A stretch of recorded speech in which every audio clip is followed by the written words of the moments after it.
Hi everyone, welcome to this video on vasomotion. So the topic today is specifically neural control of vasomotion. So I want to go ahead and introduce that to you and then also explain how it works in the reflexes in which neural control of vasomotion plays a large part. So I'm going to go ahead and look at my diagram here. And okay, so the first thing I want to point out to you while we're looking at this is that we need to know what vasomotion is. Okay, so that is specifically the movement of the blood vessel that causes it to change diameter. So our blood vessels, right, they're these openings, these narrow passageways, these containers that carry our blood throughout our body. And they can narrow, they can constrict, and they can widen, they can dilate. So basically, the radius of those blood vessels can be very small. We can draw down here. The radius can be very small. And in this case, our vessel would be constricted, or the radius of the blood vessel can be very large, and our blood vessel can be dilated. So vasoconstriction is actually the act of that blood vessel constricting or narrowing, and vasodilation is the act of that blood vessel actually widening or opening a little bit more. So vasomotion is actually dependent on the smooth muscle that's found in the wall of the blood vessel, specifically in the tunica media. So if you remember the three layers of the wall of the blood vessel, there's the tunica interna, tunica media, and tunica externa. The tunica media typically has the most smooth muscle, and it's the layer that's actually responsible for vasomotion. So the way this works is that, and you can see on the diagram down here, if the smooth muscle contracts, then the blood vessels will constrict. Okay, so remember, the smooth muscle, it's in the wall of the blood vessel. So imagine if those cells contract, they actually squeeze the blood vessel so that it becomes narrower, so we get vasoconstriction. And if the smooth muscle relaxes, right, those smooth muscle cells relax, they kind of loosen their grip on the vessel, then the blood vessel will dilate. Okay, so it's really important to know that smooth muscle contracting is going to cause vasoconstriction, and the smooth muscle relaxing will cause vasodilation. Okay, so once we know this, it is important to understand that there's three different ways that vasomotion can be controlled. So there's sort of like three mechanisms by which the smooth muscle can be told to contract or relax and constrict the vessel or dilate the vessel. The first mechanism we're not going to go over today. It's called local control. That is where the tissue in which the vessels are found controls the vessel's vasomotion in that tissue. The second mechanism we are going to discuss today, this is neural control, in which the blood vessel diameter is controlled by the nervous system, by sympathetic neurons specifically. And the third mechanism is hormonal control. That is a mechanism by which hormones secreted from different organs in the body signal to the smooth muscle cells, causing them to contract and constrict the vessel or relax and dilate the vessel. Okay, so we're today specifically going to focus on neural control, as you can see here on our chart here, or on our diagram here. Okay, so getting into how this neural control works, we want to first know that the sympathetic division of the autonomic nervous system of the ANS is the division of the nervous system that controls vasomotion. So the parasympathetic is really not involved very much. It's only the sympathetic division that's going to have any major effect on the blood vessels. And this control center, this sympathetic vasomotor control center, is contained in the medulla oblongata, like we can see here on our diagram. Okay, so we have specifically a pool of neurons in the medulla oblongata that's job it is to interpret signals from different parts of the body and make decisions about what signals to send out to blood vessels to cause them to constrict or dilate. So we want to talk about how do the signals, the action potentials, through these sympathetic neurons from the vasomotor center in the medulla, how do those signals actually cause the constriction and the dilation? So first thing is, over on the purple side of this diagram, we can see that if we increase the frequency of the action potentials that are sent from the medulla oblongata to the smooth muscle of the blood vessels, then we see an increase in the amount of tension produced by the smooth muscle cells. So the smooth muscle cells contract more, okay? So this is really important. So let me just draw a little diagram here, okay? So if we, let's say here, we have our, we have a neuron, and let's just say this neuron is part of the sympathetic division, okay? And it is sending signals to the smooth muscle in the walls of our blood vessels. So I'm just going to draw one smooth muscle cell here. Okay. So if this neuron, here's its nucleus. Okay, if this neuron is sending very fast, very frequent action potentials, let's draw very frequent action potentials here. I'm using these lines just to represent the frequency of the signal. Okay, if those action potentials are very close together in time, very fast, like one action potential after another, that will tell this smooth muscle down here to contract. Okay. And remember, we said when the smooth muscle contracts, then the blood vessel will constrict. So this is how we get vasoconstriction signaled by our nervous system. Okay. If, on the other hand, we decrease the frequency of the action potential, so now looking at our pink diagram over here, our flow chart. So neuron.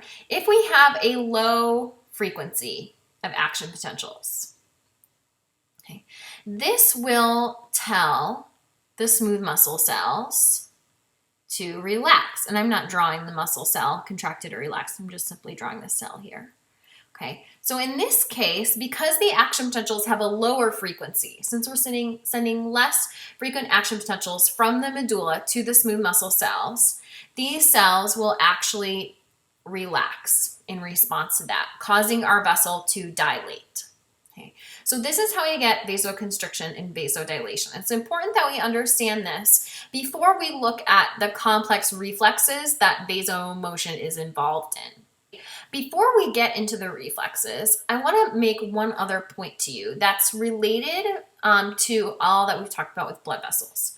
So one thing we should know is that what initially happens when our blood vessels constrict is that the blood pressure inside increases. Okay, so this is a way for our body, by constricting vessels, is a way for our body to bump up the blood pressure in those vessels very quickly. Okay. Another reason we would want to constrict blood vessels, okay, when our blood vessels become narrow, flow through those blood vessels decreases. Okay, so the blood flow through those vessels decreases.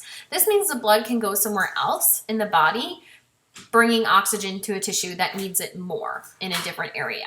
Okay, so these are two reasons we think, okay, this is why we would want vasoconstriction to occur, to cause the blood vessels to become more narrow so that blood pressure goes up, or so that the blood is rerouted or redirected to some other area of the body. All right, so let's get into the different reflexes in which vasomotion is involved. So the first one we have on this sheet is the Barrow reflexes. And the Barrow reflex is one that involves sensing blood pressure and then making changes to the vessels and the heart rate in order to keep our blood pressure in our homeostatic range. So keep it nice and stable and in a healthy range for us.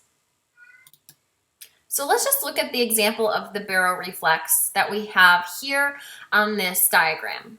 So we're starting with the blood pressure rising in this particular individual, just in their arteries. Okay, so their blood pressure is rising.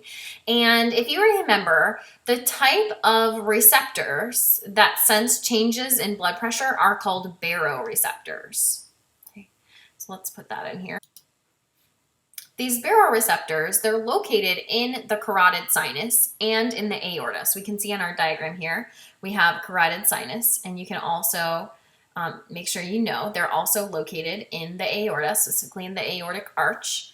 And they will sense changes in this blood pressure. And as soon as they sense those changes, they're going to send afferent signals from these different arteries up to the brainstem, specifically to the medulla oblongata. Okay, so if you remember an afferent signal from AMP1, that's a signal going from some sensory receptor to the brain. So that's exactly what we're doing here. And those signals are going to travel through the glossopharyngeal nerve, cranial nerve 9. And once those signals reach the medulla oblongata, they're specifically going to go to our vasomotor center so that we can make changes to the blood vessels. And if you remember in the medulla from the heart chapter, we also have 2 cardiac centers in the medulla oblongata. We have a cardio-acceleratory center and a cardio-inhibitory center. And the acceleratory center is part of the sympathetic division of the ANS, and the cardio-inhibitory center is part of the parasympathetic division of the ANS. So the acceleratory will speed up the heart rate, and the inhibitory will slow down the heart rate. So we're going to see how, in this reflex, those centers are involved in changing blood pressure as well. So what's happened so far is that our blood pressure rose, we sense that change, and we sent signals to the medulla. Okay.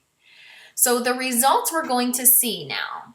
Okay, so the medulla is going to make some decisions, and these are the results we're going to see down here. So the first thing is, from the medulla oblongata, we're going to inhibit sympathetic cardiac neurons. Okay, so think about that. So we want to inhibit sympathetic cardiac neurons because sympathetic cardiac neurons would typically increase the heart rate. But our blood pressure is already high in this example. So we want to inhibit those neurons because we don't want the heart rate to increase. That would simply raise the blood pressure further. So we want to inhibit those sympathetic cardiac neurons. Okay, so that's the first thing that occurs in the medulla. Second thing is that we're going to signal inhibition of vasomotor neurons. Okay, so let's scroll back up to the top here so we can see exactly why.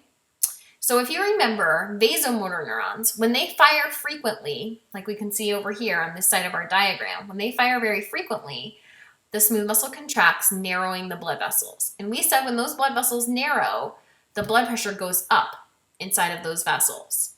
And now in our example, our blood pressure is already high. We don't want the blood vessels to narrow any further. We want the blood pressure to drop. So instead, we're going to inhibit those vasomotor neurons. We're going to inhibit the sympathetic vasomotor neurons. So we're going to cause this little scenario here where where because we're inhibiting those vasomotor neurons, they actually fire with a lower frequency. They fire less frequently. So we're getting fewer action potential sent to the smooth muscle cells. Those cells relax, dilating the blood vessels throughout the body, which widens those blood vessels, causing the pressure inside to drop. Okay, so we're actually achieving, if I scroll back down here,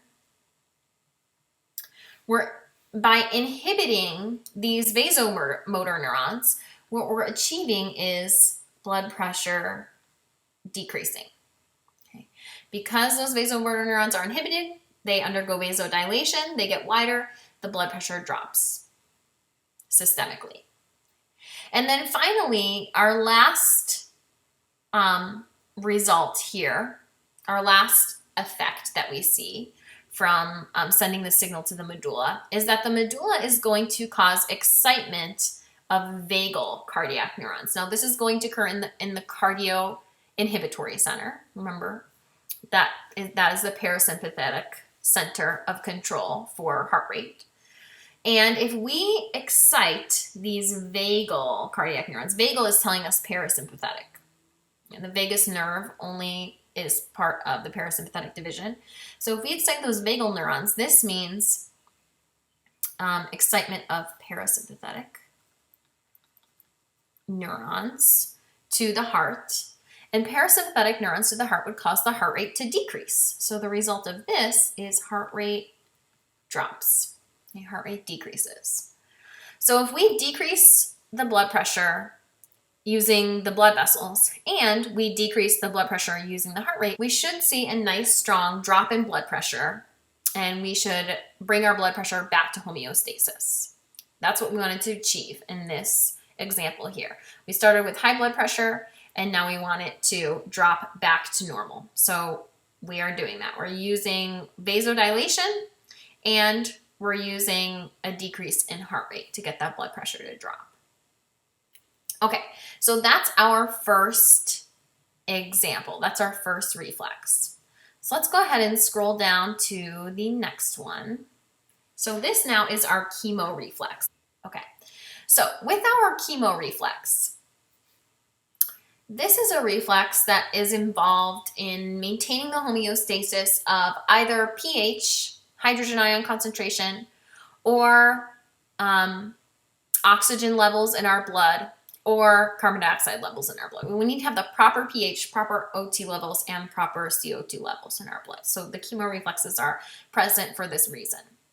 So our Kemo reflex is going to be initiated when we have either hypoxemia or hypercapnia. We should make sure we know what these mean. So think about really quick, what does hypoxemia mean? This would be low oxygen in the blood specifically. And hypercapnia, what's that? It's going to be high CO2. Okay, so high level of CO2 or low level of oxygen. So in this scenario, we need to send more blood to our lungs, either to pick up oxygen or drop off excess carbon dioxide.